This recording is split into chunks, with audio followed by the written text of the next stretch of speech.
This is Matt, and this will be a short video on how to change your Letterboxd background image. So your background image, also known as the backdrop image, this is this huge image here at the top of your profile. So whether you're viewing from desktop, tablet, mobile, cell phone, or from the app, you will see this image, and other users who come to your profile will see this as your main image. So where does this image come from? How do you change it? Well, favorite films right here. I have Ulysses Gaze as one of my favorite films.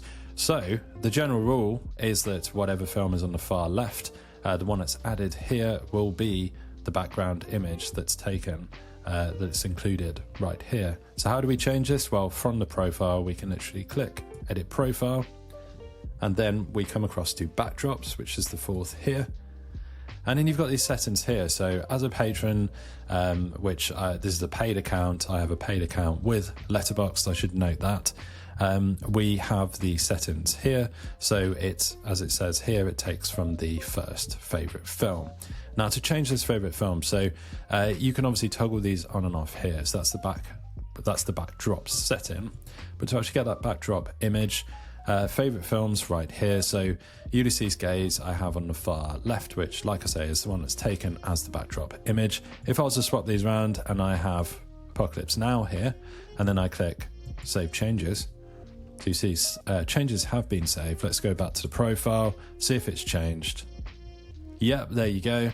Apocalypse Now backdrop image is now there, and you see that Apocalypse Now has switched places. So essentially whatever film you include there is the one that will show. I'm just going to change those back. Whatever you have there, so you can add a new favorite right here, or you can reorder the ones you already have set as favorites. So hopefully you found this video on how to add or change a background image on Letterboxd. Hopefully you found this video useful. If you have, drop this video a like, it really helps, and subscribe to the channel for more videos just like this.